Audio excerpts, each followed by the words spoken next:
Hello दोस्तों, भाग विधि से तो वर्गमूल निकालना आप सबको आता होगा, लेकिन वर्गमूल का कॉन्सेप्ट आप लोगों ने इस तरह से कभी नहीं पढ़ा होगा जिस तरह से आज मैं आपको बताने वाला हूं।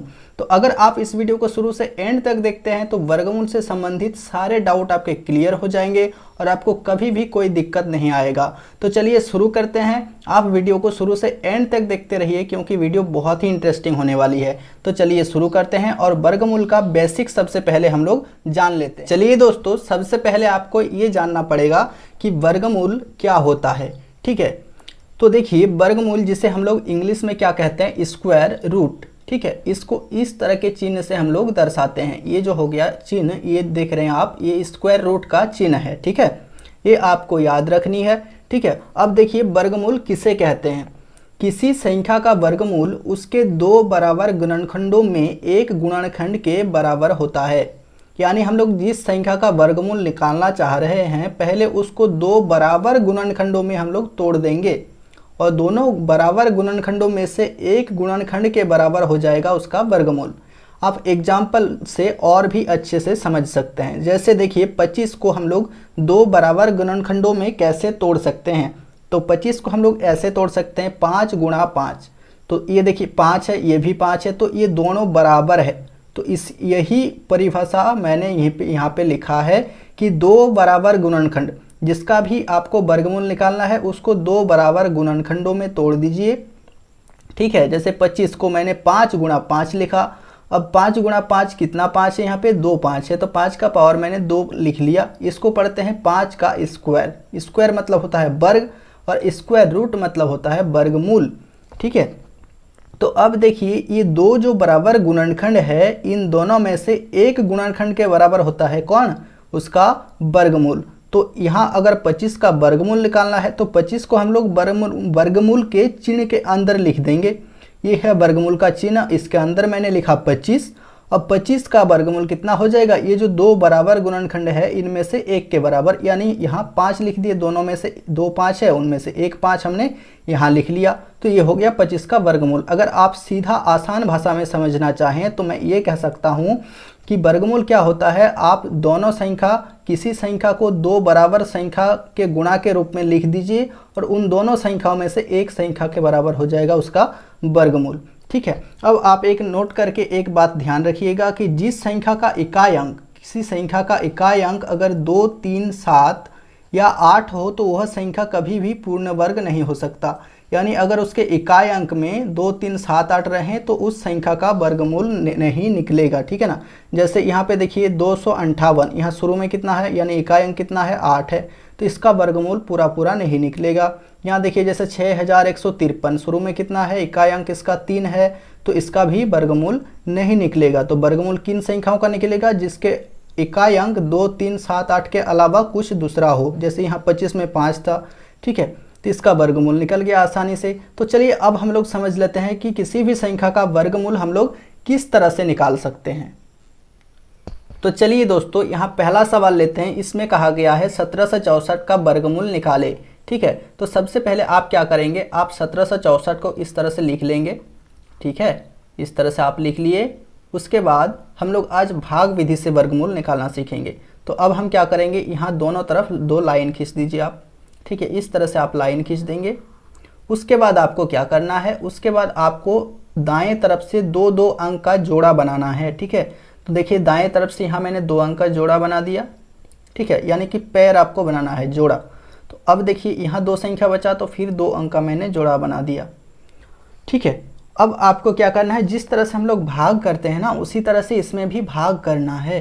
तो यहाँ पे जैसे 17 लिखा हुआ है, तो भाग में हम लोग क्या करते हैं, पहाड़ा करते हैं, लेकिन इसमें हम बताएं कि पहले परिभाषा में क्या था कि 2 बराबर गुणनखंड करना है। ठीक है ना, तो यहाँ देखिए पहला जोड़ा जो है वो 17 है, इसको हमें भाग करना है। तो हम भाग इसका कैसे करेंगे, हम 2 बराबर गुणनखंडों का जोड़ा बना के देखेंगे कि क्या 2 बराबर गुणनखंडों के जोड़े में 17 आता है। अगर नहीं आएगा तो फिर उससे थोड़ा सा हम लोग कम लेंगे, जिस तरह से हम लोग भाग में लेते हैं। तो देखिए 2 बराबर गुणनखंडों के जोड़े में कैसे आता है, देखिए जैसे 2 बराबर गुणनखंड हम लोग 1 गुणा 1 करेंगे पहले, तो 1 कम 1 हो जाएगा। फिर 2 गुणा 2 करेंगे तो 2 दूनी 4 हो गया। फिर 3 गुणा 3 करेंगे तो 3 तिया हो गया 9। फिर 4 गुणा 4 करेंगे तो 4 चौके हो गया 16, ठीक है। फिर 5 गुणा 5 करेंगे तो 5 पचम हो जाएगा 25। तो अब आपको चेक करना है क्या दो बराबर गुणनखंडों को गुणा करने से कहीं 17 आया है। अगर नहीं आया तो उससे थोड़ा कम लेंगे। देखिए हाईएस्ट यहाँ पे कितना आया, 5 गुणा 5 25। तो उस 17 तो नहीं आया, तो उससे थोड़ा कम कितना आया है, 16 आया है। कितना को गुना करने से, 4 को गुना करने से। तो हम यहाँ 4 से भाग चलाएंगे 2 बार, ठीक है। 4 गुणा 4 तो कितना हो जाएगा यहाँ पे 16। ये आपको लिख देना है, जिस तरह से भाग करते हैं बिल्कुल वही। अब किससे भाग चलाए थे हम, 4 से, तो यहाँ पे और एक 4 लिख देंगे, क्योंकि 4 गुणा 4 16 हुआ था, ठीक है। अब आपको क्या करनी है, यहाँ एक लाइन खींचनी है और जिस तरह से भाग चलाने के बाद घटाते हैं, यहाँ भी आपको घटाना है। तो यहाँ देखिए 7 में से 6 घटाएंगे तो कितना बचेगा, 1 बच जाएगा यहाँ पे, और 1 में से 1 घटाएंगे तो कुछ नहीं बचेगा। अब आपको दूसरा स्टेप क्या करना है, ठीक है। दूसरा स्टेप, भाग में जैसे एक एक अंक करके नीचे आता है, तो इस तरह से वर्गमूल में क्या होता है, पूरा जोड़ा ही नीचे आ जाता है, क्योंकि पहले हमने 2 अंक का जोड़ा बना के रखा है। तो यहाँ 64 पूरा का पूरा नीचे आ जाएगा इस तरह से। उसके बाद आपको क्या करनी है, यहाँ देखिए ये जो 2 संख्या है इसको आपको जोड़ देना है इस तरह से। तो जोड़ दिए तो 4 और 4 कितना हो जाएगा, 8 हो जाएगा, ठीक है। 8 हो गया ना। उसके बाद आपको क्या करनी है, देखिए फिर से 164 को आपको भाग लगाना है, ठीक है।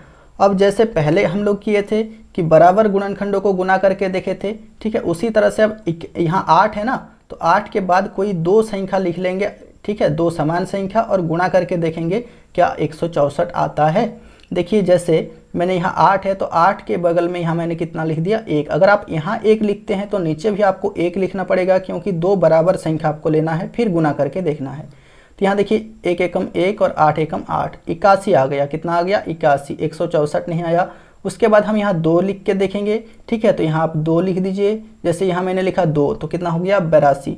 अब यहाँ पे भी लिखेंगे 2 और गुणा करके देखेंगे, तो देखिए गुणा कीजिए, 2 दूनी 4 और 8 दूनी 16, आपका कितना आ गया 164 आ गया, ठीक है ना। तो यही तो हमको चाहिए, यहाँ पे 164 है। तो हम यहाँ कितना से गुणा किए थे, 2 से। 2 से हम इस तरह से गुणा किए, तब कितना आ गया 164 आ गया, ठीक है। तो यहाँ हम 2 से चलाएंगे, क्योंकि 2 से गुणा किए थे तो 2 बार में 164 आया। इस तरह से यहाँ पे मेरा भाग जो है ये ख़त्म हो चुका है, ठीक है ना। 164 में से 164 घटाएंगे तो यहाँ कुछ भी नहीं बचेगा, ठीक है। तो अब देखिए इसका वर्गमूल कितना आएगा, यहाँ पे जो संख्या आया है भाग करने के बाद वही संख्या हो जाएगा वर्गमूल, ठीक है। अगर यहाँ कोई बचता तो हम कहते कि ये संख्या पूर्ण वर्ग नहीं है, लेकिन यहाँ कुछ भी नहीं बचा, इसका मतलब ये संख्या पूर्ण वर्ग है, ठीक है। तो अब देखिए हम क्या लिखेंगे, यहाँ पे लिखेंगे अंडर रूट, इसको रूट पढ़ते हैं, और यहाँ देखिए 1764 लिखेंगे, यानी इसका वर्गमूल बराबर कितना आ गया 42, ठीक है। इस तरह से देखिए इसका आंसर आ गया बहुत ही शानदार तरीके से। तो चलिए और थोड़ा बड़ा एग्जाम्पल लेके और भी अच्छे से समझ लेते हैं। तो चलिए दूसरा सवाल है, यहाँ 18,225 का वर्गमूल निकालना है, ठीक है। तो हम क्या करते हैं, इधर से 2-2 अंक का जोड़ा बनाते हैं। यहाँ देखिए 2-2 अंक का जोड़ा बना दिए। अब यहाँ एक बच गया तो ये एक ही अंक का जोड़ा बन गया, ठीक है ना, ये एक ही अंक बच गया। अब अगर 2 अंक यहाँ नहीं रहेगा तो आप क्या कर सकते हैं, वो अंक बच जाएगा, ठीक है। अब आपको क्या करनी है, यहाँ जो अंक बच गया है पहले उसको भाग करेंगे, ठीक है। तो हम देखिए गुणा करके देखेंगे कि किन 2 संख्याओं के गुणा करने से 1 आता है या फिर उससे कम। तो देखिए 1 एकम कितना हो जाएगा 1, तो हम यहाँ 1 से भाग चलाएंगे, 1 बार में 1 आया, ठीक है। अब हम क्या करते हैं, यहाँ घटाव कर देते हैं, ठीक है ना। तो यहाँ 1 में से देखिए 1 घटाइएगा तो कितना बचेगा, कुछ नहीं बचेगा। अब नीचे कितना आता है, जोड़ा जोड़ा नीचे आ जाता है, तो यहाँ 8 और 2 82 पूरा का पूरा नीचे आ जाएगा इस तरह से, ठीक है। अब हम क्या बताए थे कि यहाँ जिससे भाग चलाए थे उसको फिर से जोड़ लेना है समान संख्या को। तो 1 और 1 कितना हो जाएगा, 2 हो जाएगा आपके पास। अब यहाँ 82 आया है तो 82 को अब भाग करना है। तो यहाँ 2 समान संख्या लिख के गुणा करके देखेंगे कि 82 आता है या फिर उससे कम लेंगे। तो अब देखिए यहाँ पे 2 था, तो अब अगर यहाँ पे हम 2 लेते हैं तो 2 दूनी 4 और 2 दूनी 4 कितना आया 44। यहाँ अगर हम 3 लेके देखते हैं तो 3 तिया 9 और 3 दूनी 6 69। अगर यहाँ 4 लेंगे तो ज़्यादा हो जाएगा, यानी हमको 3 बार भाग चलानी है। तो यहाँ 3 और यहाँ भी 3 ले लिए, ठीक है ना। और 3 बार भाग चलाने से कितना आया 69 आया। तो इस तरह से हम यहाँ पे 69 लिख लिए। अब आपको घटाना है, ठीक है। तो यहाँ देखिए 12 में से 9 घटाएंगे 3 बचेगा, और यहाँ 7 में से 6 घटाएंगे 1 बचेगा। अब क्या होगा कि पूरा का पूरा जोड़ा उसके बाद वाला नीचे आ जाएगा, यानी यहाँ 25 था तो 25 अब नीचे आ जाएगा, ठीक है ना। तो अब देखिए यहाँ पे क्या करते हैं हम लोग, जोड़ देते हैं। तो 3 और 3 कितना हो जाएगा, 3 और 3 6 हो जाएगा और यहाँ पे 2 हो जाएगा, ठीक है। तो 23 और 3 26 हो गया। अब फिर से हम क्या करेंगे, यहाँ जो 26 है इससे भाग चलाएंगे 1325 को। तो हम देखिए यहाँ 5 है ना, तो 5 को 5 इकाई अंक है, तो 5 किसको गुना करने से आता है, 5 को ही 2 बार गुना करने से आता है। 5 गुना 5 25 होता है। तो 25 में लास्ट में 5 है, तो हम पहले 5 से ही ट्राई कर लेते हैं कि ये आता है कि नहीं। तो देखिए 200 यहाँ लिखेंगे 265, यानी यहाँ 5 लिखेंगे तो नीचे भी कितना देना पड़ेगा, 5 देना पड़ेगा। तो यहाँ 5 दे दिए। अब गुना करके देख लीजिए, 5 पचम 25 का 5 हासिल में 2, 5 छक 30 और 2 32 का 2 हासिल 3, 5 दूनी 10 और 3 13। तो देखिए 1325 आसानी से आ गया 5 बार में, ठीक है। हम क्या ट्रिक लगाए कि यहाँ पे 5 है तो 5 को 2 बार गुना करने से ही 5 आता है। अब देखिए यहाँ 1325 आ गया, कितना बार में आया था। अच्छा यहाँ हम देखिए भाग चलाना यहाँ भूल गए थे। यहाँ कितना से भाग चलाए थे, 3 से, तो यहाँ आपको 3 लिखनी है। फिर हम कितना से चलाए, 5 से, तो यहाँ आपको 5 लिखनी है, ठीक है। उसके बाद देखिए आप यहाँ घटाव कर दीजिए तो कुछ भी नहीं बचेगा, ठीक है। इसका मतलब ये संख्या पूर्ण वर्ग संख्या है और इसका वर्गमूल कितना आ गया, 135 आ गया, ठीक है। तो दोस्तों यही था आज का वीडियो पसंद आया है आपको तो एक लाइक ज़रूर कर दीजिएगा और चैनल पे नए हैं तो दोस्तों चैनल को सब्सक्राइब जरूर कर लीजिएगा, ठीक है। तो चलिए मिलते हैं नेक्स्ट वीडियो में, तब तक के लिए जय हिंद जय भारत।